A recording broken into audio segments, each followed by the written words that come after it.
Namaste. Namaste everyone. Welcome to CET NEET classes. Today we will discuss about nuclei and radioactivity. Okay? Some questions and some concepts.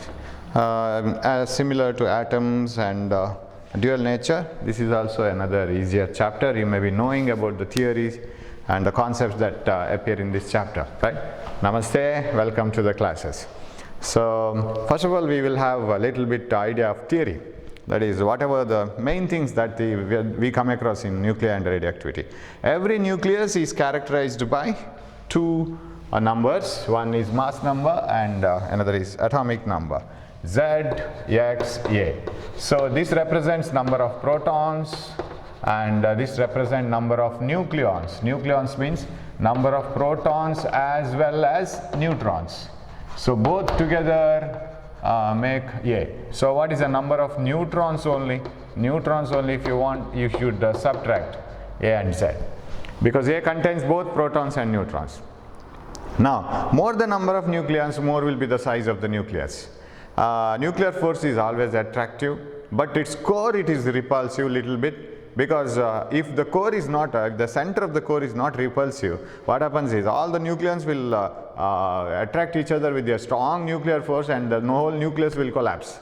So as if you push a ball, there will be a reaction given by the ball inside. Similarly, we have a repulsive core at the center but attractive nuclear force. Okay, now every nucleus is assumed to be in almost spherical shape, and the size of the nucleus is directly proportional to A, right? That means volume of the nucleus is directly proportional to A, because more the number of nucleons inside, more will be the size of the nucleus, volume of the nucleus. More the number of people in a house, bigger house we need, right? So if there are only 2 people living in a house, you need a small house. If there are many number of people, you need a larger house. Similarly, volume of the nucleus is directly proportional to A, but volume is directly for a spherical ball or spherical object. Volume is 4 by 3 pi r cube. 4 by 3 pi is a constant, so shall I write r cube? So what is then r is proportional to? R is proportional to cube root of volume or cube root of A, right? Mass number.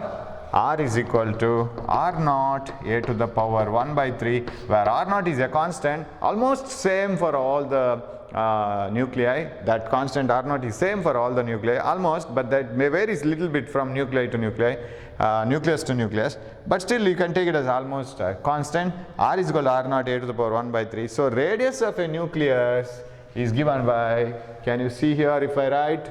Yeah, radius of a nucleus, r is equal to r naught a to the power 1 by 3. So it is directly proportional to cube root of mass number. Just simply you would remember it like this: volume is directly proportional to mass number. More the nucleons, more will be the size, and radius is directly proportional to cube root of A. And all the characteristics of nucleus, like if suppose you are comparing 2 nuclei, what is isotope, what are isobars, what are mirror nuclei, what are isotones, I don't talk about that. And the characteristics of nucleus, like it is spherical in shape, and there are neutrons and protons inside. Protons give positive charge to the nucleus, and there is a attractive force, and the density is very high. All those things, again I don't touch all those things. Now coming to the mass of the nucleus, that is what I want to remind. Not the new one, it is the same thing what we studied. If you take the mass of the nucleus, there are Z number of protons and mass of each proton. How many neutrons? A minus Z number of neutrons and mass of each neutron. That should be the mass of the nucleus, right? This is what is expected, right? Total number of protons, a mass of each proton multiplied. Total number of neutrons, mass of each neutron. Total number of boys in the class, their mass of each boy. And total number of girls in the class, mass of each girl. So multiply them and then add them. Mass of each boy into number of boys plus mass of each girl into number of girls. That should be the mass of the class. But A minus Z is the mass of neutrons, and number of neutrons. Z is the number of protons. But this is not the mass of the nucleus. So if you do so, you will get the mass of the nucleus less. Why? Because while forming the nucleus, of course, the mass of neutrons and protons will be definitely this much. But while forming the nucleus, some amount of energy is lost in forming the binding energy of the nucleus. That means you have to bind the nucleus, right? You have to form a nucleus. You need some energy to do that. From where do you get energy? From the mass itself. So according to Einstein's mass energy relation, you know that E is equal to delta mc square, but mass, lost mass, and this is c squared, a velocity of light square in vacuum. So accordingly, some mass is lost in the form of energy to bind the nucleus. So once the nucleus is formed, the total mass of the individual protons and neutrons will be less than total mass of the nucleus will be less than the mass what we calculate according to this equation, the individual protons and neutrons. That doesn't mean that we have lost some protons and we have lost some neutrons. No, the number of neutrons and protons inside are same as what we have started before forming the nucleus, but their mass will decrease. Some amount of mass is converted into energy. That is called binding energy. And how to calculate that binding energy? You calculate this total mass and subtract the mass of the nucleus, what it is now, right? What do you find out the mass of the nucleus now? Actual mass after forming the nucleus, that will be little bit less. Subtract it from the individual mass of protons and neutrons. So before forming the nucleus, what is the mass of individual protons and neutrons? After forming the nucleus, what is the mass of the nucleus? Get the difference, and that is called mass defect. Now if you convert this mass defect into energy, you will get the binding energy of the nucleus. So how do you calculate the binding the mass defect? As mass defect is equal to Z into mass of protons plus A minus Z into mass of neutrons, that minus mass of the nucleus. Mass of the nucleus will be less, so this one minus that one. So how to convert that binding energy? Binding energy is delta m c squared if delta m is in kgs, SI system unit, kg, gram, convert it into kg, that's all. Suppose the delta m is in AMU, you know what is U, atomic mass unit, because mass of the nucleons, protons, neutrons, everything is very, very small, 10 to the power minus 27 kg, 10 to the power minus 31 kg. So when you talk about such a small mass, better to have one more unit for that. So even for the energy, you see, what is the energy of an electron in circulating in a circular orbit around nucleus? It will be 10 to the power minus 19 joules, in that range. So we call it as 1 electron volt. 1.6 into 10 to the power minus 19 joules is called 1 electron volt. So 10 to the power minus 19 can be avoided. Similarly here, if mass is in atomic mass unit, what do you mean by atomic mass unit? It is the mass of one atom of carbon 12, right? 1/12 of the mass of one atom of carbon 12. What is the mass of one atom of carbon 12? Divided by 12, that gives the one atomic mass unit. So 1 U is equal to almost, I am writing minus 27 kg. It is always almost equal to the mass of a neutron or proton. 1.66 in 10 to the power minus 27. I am writing almost the mass. And if mass is given in atomic mass unit, that is 1 U, then you have to convert it into kg very easily, because always we need the we have the exact value of energy that we get if you completely destroy one atomic mass unit of energy, mass. If one atomic mass unit, that means this much amount of mass is completely destroyed and energy is obtained. Energy obtained is 931 million electron volt, 931.1 million, 0.5 something like that. I will have again approximate value. So one atomic mass unit, that means this much of mass, gives not equal to 931.5 million electron volt, 10 to the power 6 electron volt. Then if you want to kind of find out the binding energy, if you get this mass defect in atomic mass unit, you can write just delta m into 931.5 MeV, because 1 U gives this much. If this is in U, atomic mass unit, delta m times U gives how much energy? Because suppose if I get the mass defect as 20 U, 20 atomic mass unit, that means 20 into 1.66 into 10 to the power minus 27 kg. If I get that much of mass defect, mass difference, how much energy it will be? 1 U gives this much of energy, then what about 20 U? Just multiplied by 20, that's all. So you need not go for delta mc squared. So the difference between two energies, finding out two energies is E equal to mc square is used when m is in kg. and conversion of mass into directly into energy in electron volt is done when mass is in U, that is atomic mass unit. Okay, very easy concept. Mass defect, you know this, and then binding energy specific, that is binding energy per nucleon, that is very important. Binding energy per nucleon is binding energy by mass number, because while comparing two nuclei, it should be very important that you have to consider not the total binding energy, it is the binding energy per nucleon, right? If an atom or a nucleus is very stable, very strong or not, or whether if it is unstable, whether it will lead to radioactivity, or whether its nucleus can be broken and fission can be done, and all these things depend on the binding energy per nucleon, not the total binding energy. It is as if the total binding energy of uranium nucleus is much more than the binding energy of carbon, helium, something like that. Then, but uranium is not stable, even though it has got so much amount of total binding energy. Problem is, even if it has got total amount of binding energy, the number of nucleons inside are more. So if you distribute it to each neutron, the amount of energy that you get is very less. So per nucleon is less. I can give the example. Whereas in carbon there are only 12 neutrons, protons, total 12 nucleons, and the energy obtained per nucleon will be more. If a person is having say 1 lakh income per month, right, 1 lakh rupees per month, right, his income, and another person is having only 20,000 rupees per month income, right, this person is richer and this person is poor.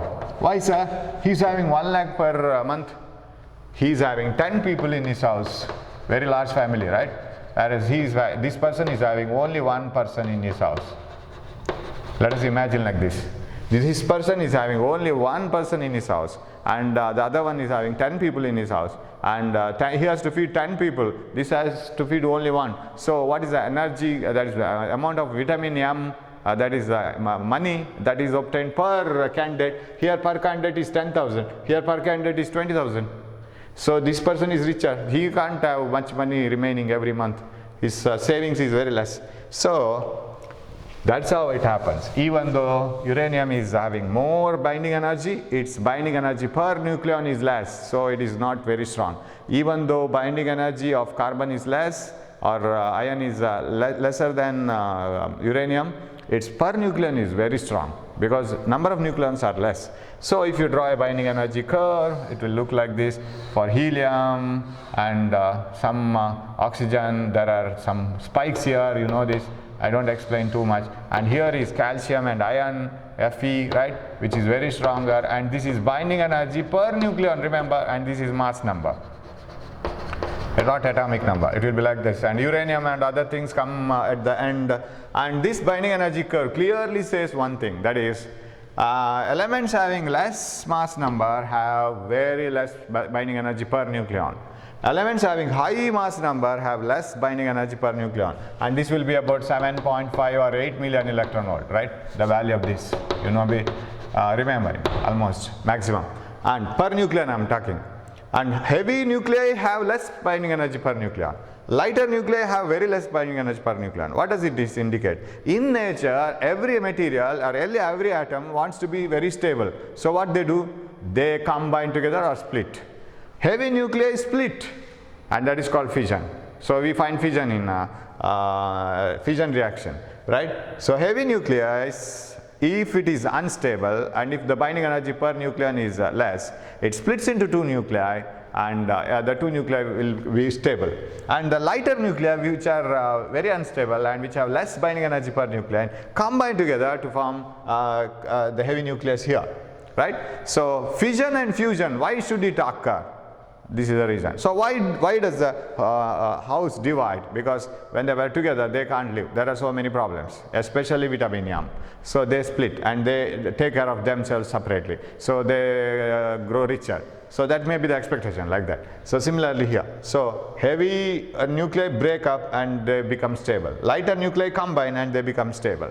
This is what happens in nature. So fission and fusion. I don't go much about fission and fission, because you know the splitting up of heavy nucleus into lighter nuclei, and lighter nuclei combining together to form heavier nucleus, that is fusion, and energy is released, a large amount of energy is released. You have to find out the mass defect, that is the mass of products, mass of reactants, difference, converted into energy.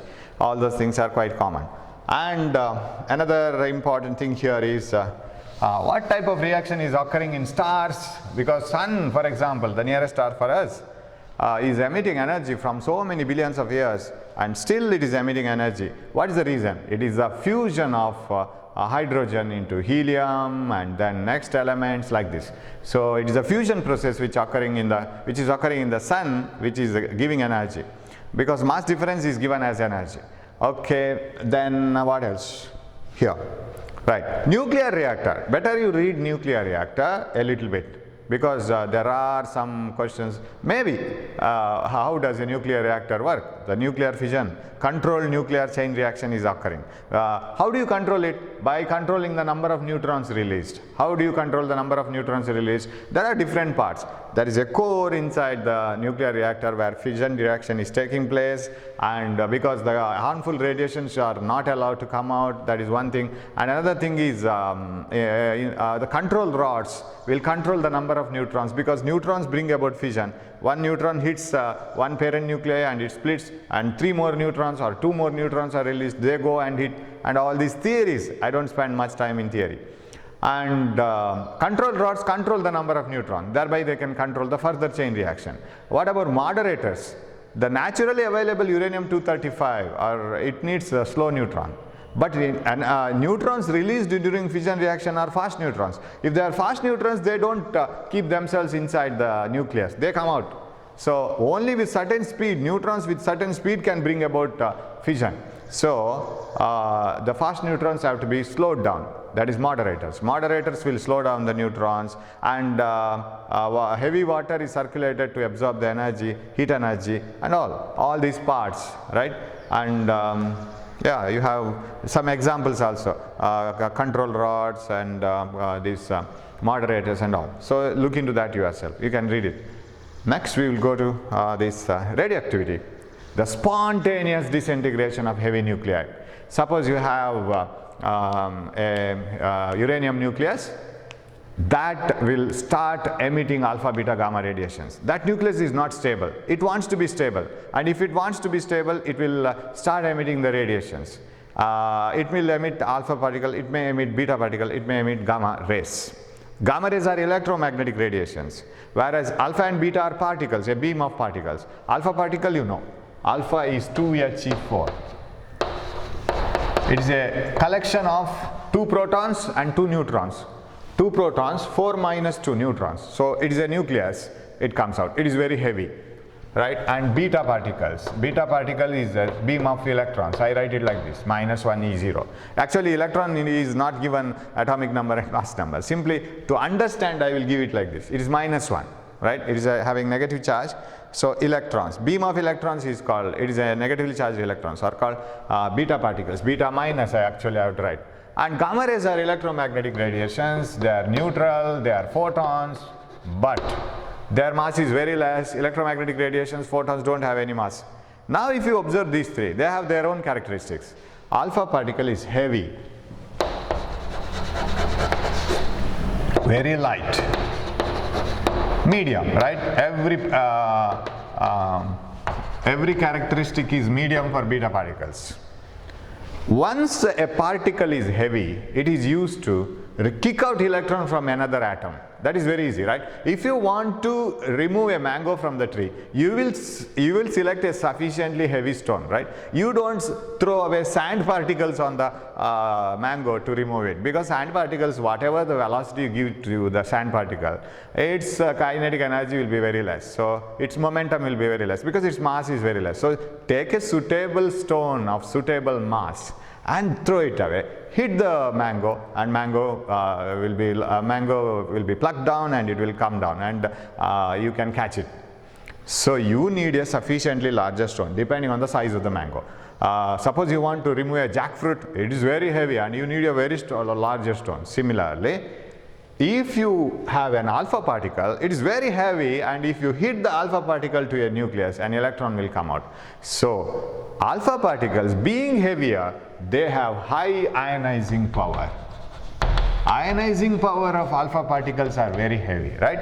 If in a corridor in your college, when in the intervals, if you are moving around, suppose a heavy student goes running like this, and if he hits another student, the another student will be thrown away, and the heavier the student who is running, more will be the kicking force on the other one. So it is used to ionize the particles. Alpha particle is a very heavy particle, and its ionizing power is very high.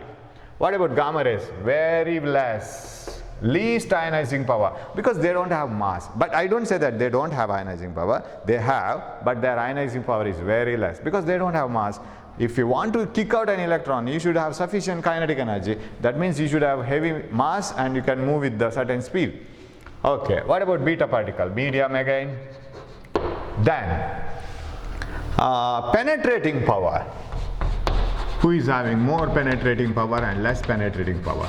What do you mean by penetrating power? If you are hit on a surface, whether you can pass through the surface, alpha particles can pass through gold foil, right? Rutherford's alpha particle experiment. But gamma rays have high penetrating power. They can pass through thin sheets of aluminum also. So penetrating power is very high for gamma rays. They can pass through even bone. X-rays can pass through bones, right? X-rays can pass through blood, flesh and skin, right? But they can't pass through bones. That's why we are using X-rays to take the photograph of the inner organs, right? And any fracture in the bone, right? Not all the organs. Some fracture in the bones can be detected using X-rays because they are blocked by bones but not allowed by all other things. But gamma rays have high penetrating power, and see, once the student is very heavy, when he is running through the corridor, when all the students are roaming around here and there, the heavier person, it finds it difficult to make himself space and go in the rush. Whereas lean person can go somewhere else and he can make room himself and he can move in between the students.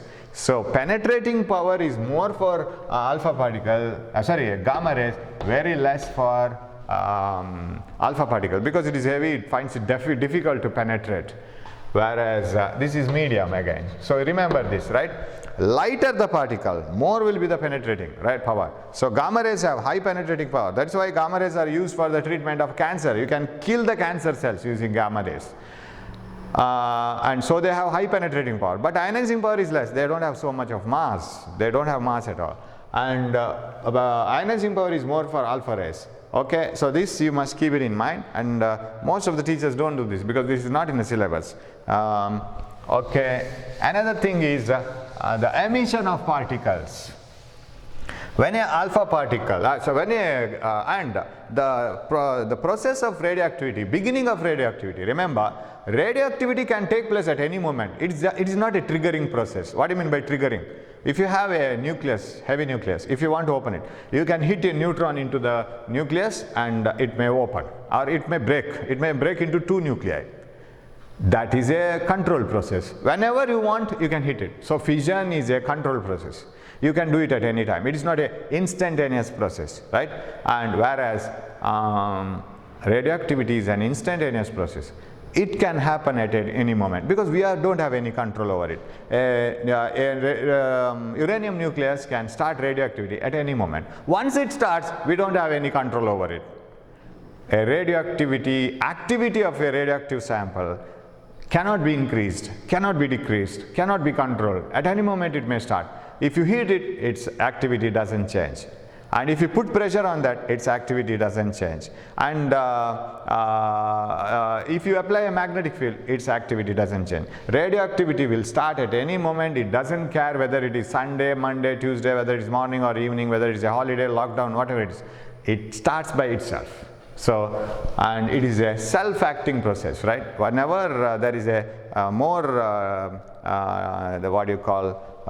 instability inside, the gamma radiations, alpha, beta can come. And remember, alpha particle and beta particle do not come together. If a nuclei disintegrates, if it decreases its atomic and mass number by emitting some particles, it emits only one type of particles at a time, one set of particles. For example, alpha particle is emitted and or beta particle is emitted, but gamma ray can accompany both. How? When an alpha particle is emitted, you have some atomic number and mass number lesser for the parent element. Now what the energy remains in the parent element, because now it is no longer a parent element, it is a different element, we call it as daughter element. The energy will be more for that daughter element, right? So when the energy is more for that daughter element, what happens is it emits that energy in the form of gamma radiations. So as soon as alpha particle is emitted, and or as soon as beta particle is emitted, gamma ray can come, but alpha and beta together they don't come, right? So whenever alpha and beta particles are emitted, the remaining daughter nuclei will have extra energy, and that energy is emitted in the form of gamma radiation because it will be in the excited state. Suppose the richest person in India loses most of his wealth. What happens is, suppose the richest person, Mr. X, loses his wealth, and he decides, now I am aged, I don't want to regain the wealth back, let me have a happy life with the remaining wealth. And he decides to live a simple life, not a very costly car, ordinary car, not a very costly house, ordinary house. Now for that level, whatever the money that he is having may be more than enough, isn't it? That will be the excited state. For that stage of life, what the money he is having will be more than enough, and he is having excited state in that position. But earlier he was having more properties and more amount of money, but for that level he has to maintain the level. He should have a costly car and so many servants and all. Now he need not have all those things. So in the same way, when a parent nuclei emits alpha particle, now that parent nuclei is no longer the parent nuclei because its atomic number has changed, it's a different one. For that condition, it is in the excited state. It will have more energy. That extra energy is given in the form of gamma radiation.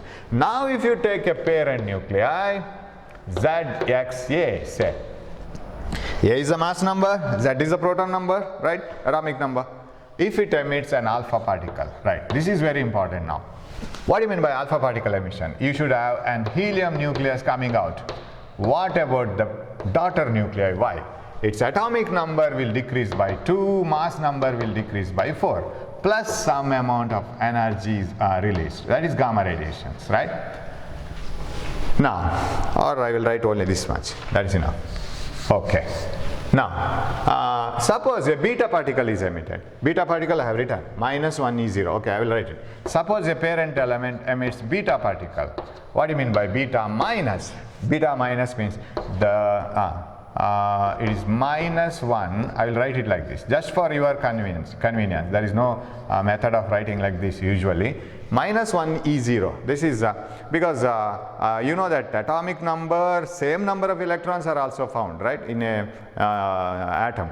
But suppose an atom is ionized, one electron is removed, atomic number doesn't change, because atomic number strictly is the number of protons inside the nucleus. It is not the number of electrons.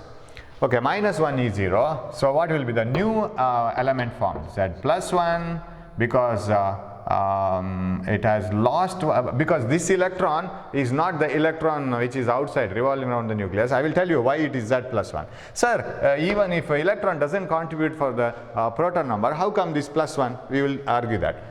Yeah. One thing you have to remember here is, suppose there is a change in mass number of a parent element, that change is strictly because of alpha particle. See, alpha particle changes the mass number, not the beta particle. So emission of beta particles do not change the mass number. It is only by the alpha particles if mass number changes, not by the beta particles. This is used while you are going in the reverse way. Suppose a parent element is given 92 uranium 238 and it becomes some 90 the thorium, something like this. If it is given, first you check mass number, because every alpha particle changes the mass number. So what the change has occurred in the mass number, that gives you the number of alpha particles strictly. But if you check for atomic number, what the change has occurred in the atomic number, in the beginning itself if you check it, then you will be trapped, because change in atomic number occurs not only because of the alpha particle but also because of beta particles. So you will be confused whether it is because of alpha or beta. So better you go for mass number first, then you will get alpha particle number. How many alpha particles are emitted? We will work out problems of that type. Once you get that, you can check what is the change in the atomic number, and out of that you know how many alpha particles are already emitted, remaining is beta. Okay, so this is how the beta particle is emitted. So when the beta particle is emitted, atomic number increases by 1, mass number remains the same. You see, A plus 0, A, Z plus 1 minus 1, Z, Z minus 2 plus 2, Z, A minus 4 plus 4, A. It is balanced. Now, in artificial radioactivity, what do you mean by artificial radioactivity? Artificial radioactivity is a process where you convert a non-radioactive material into radioactive and then bring about the process, because there we can have a control. Suppose aluminium is a non-radioactive material, it doesn't disintegrate, its atom is stable. You can convert it into phosphorus by bombarding some neutrons into the nucleus of aluminium. Once aluminium nucleus receives the neutrons and gets converted into phosphorus, phosphorus is radioactive. It can emit alpha, beta, gamma radiations. But the beta particle coming out of phosphorus is positron. It is not electron. It is beta plus. So in artificial radioactivity, ZXA, so this is beta and another beta. This is beta minus, right? This is alpha and this is beta plus. In artificial radioactivity, when a positron is emitted, we call it as positron. So this is electron and this is positron. So when a positron is emitted, the parent element, so plus 1 is 0, parent element will get converted into daughter element having atomic number less by 1, mass number remaining the same. That is the daughter element. Now, how does this occur in actual process actually? Sir, how come electrons and positrons coming out of the nucleus? Because nucleus doesn't contain electron. During the process of radioactivity, this happens. Now, during the process of radioactivity, you have studied this in theory, but still we will remember it. And here, during the process of radioactivity, we should have an electron, right? A proton gets converted into, a neutron gets converted into proton and electron. During the process of radioactivity. So inside the nucleus, one neutron gets converted into a proton and electron. Charge is conserved, right? Correct? Charge is conserved and mass is also conserved almost. Now the thing is here, proton remains inside the nucleus, but electron is kicked out. Electron comes out in the form of these beta radiations. That is not the electron which is revolving around the nucleus. That is different electron. Electrons revolving around the nucleus do not take part in any radioactive phenomenon. Radioactive phenomenon is only related to nucleus. It is a nuclear process. It has nothing to do with the electrons outside. Inside the nucleus, a neutron splits into proton and electron. Proton remains inside, electron comes out. Sir, then how come the atomic number increased by 1? Because atomic number is the number of protons. Earlier, this neutron which has been converted into proton is not contributing for the atomic number. Neutron was not contributing for the atomic number. But proton, when it gets converted into proton, one atomic number must increase. Correct? What about same mass number? How come the same mass number? Last time there was neutron. We lost that neutron, right? But we have proton now. Only the number is interchanged, that's all. So we have the same mass number. We might have lost, because in mass number there are both protons and neutrons, correct? We might have lost a neutron, but we have got a proton. So we have lost one boy we have sent one boy from the class. Total number has decreased, but we have added one girl to the class. Total number is same. So this A will remain the same and electron comes out, and that is the process. Sir, what is the process occurring during this radioactivity, artificial radioactivity, that is beta plus emission. During beta plus emission, the process occurring is very simple. It is like this. A proton gets converted into a neutron and a positron. During the artificial radioactivity process, a proton gets converted into neutron and a positron. And positron is the antiparticle of electron, remember. They have the same mass, opposite charge. Proton is not the antiparticle of electron. Proton may be having the same charge, opposite charge of electron, same amount of charge but opposite in nature, polarity, but its mass is not the same as electron. And there are so many other criteria to find out the antiparticle, right? So positron is the antiparticle of electron. Okay, now how come these changes? Z becomes Z minus 1. Did we lose any proton number? Yes sir, we have lost one proton, but it has appeared as neutron na? But neutron doesn't contribute for the atomic number, so we have lost one atomic number. What about mass number remaining the same? We have lost one proton, let it be, we have got one neutron. Either whether it is proton or neutron, mass number is counted using either one of them, right? Total. So we have increased, decreased atomic number, but increased mass, a decreased atomic number, but maintained the mass number. Now, one more scientist, Pauli, he observed that this, in this equation, charge is conserved, total charge same, right? Positive, neutral, positive. Positive, negative, neutral. Mass is conserved, but energy is not conserved. And where is that missing energy? Missing energy is found here. Along with the electron, one more particle called antineutrino is coming out, right? This is called antineutrino, and it was having missing energy. Its mass is almost zero and it is having no charge because charge is already conserved. So this particle having some energy which was missing here, so that total energy is same, was coming out. What is this called? And here another particle called neutrino is coming out.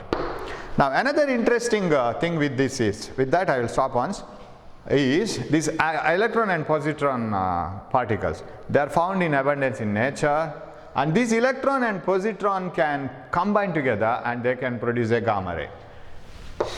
Okay, shall I write it here? Hope you can see this, right? Yeah. An electron and a positron can combine together and produce a gamma ray. What do you call this as? Mass is lost, energy is obtained. This is Einstein's mass energy relation and mass to energy conversion. Now sir, can I have the reverse of this? A gamma ray splitting into electron and positron. Is it possible? Yes. This is the example for energy to mass conversion. You see, you have plenty of examples for mass to energy. Fission, nuclear fission. The energy of the reactants is more, energy of the products is less. Fusion, same thing. Binding energy, they are all the examples for mass to energy conversion. Give an example for energy to mass conversion.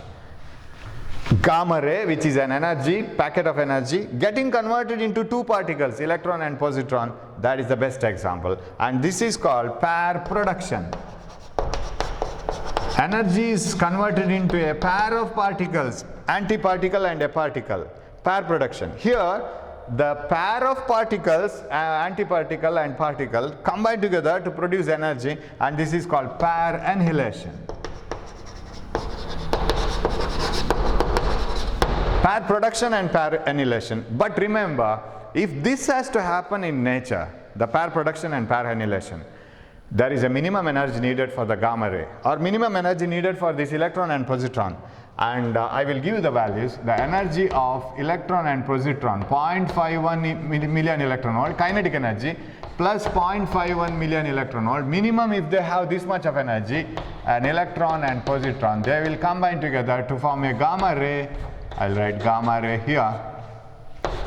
And that will have 1.02 million electron volts. So this is the, these are the values, right? If an electron and a positron having minimum kinetic energy of 0.51 million electron volt, more than that no problem. They will combine together, they will produce a gamma ray, and that gamma ray will have an energy of 1.02 million electron volt. Similarly, a gamma ray having a minimum energy of 1.02 million electron volt can split into, in under suitable situations, into two particles. That is energy to mass conversion, and those two particles will have a minimum energy of this much. So that is about pair production here pair destruction, pair annihilation. So, and if you are asked to give an example for Einstein's mass energy relation where energy is converted into mass This is the best example. Pair production is the example for energy to mass. Mass to energy you have plenty. That is pair annihilation, fission, fusion, and binding energy, all those things. So with this I will stop once, and I will come back with the next video with the questions and a small explanation on radioactivity. Yes, thank you for watching. Thank you.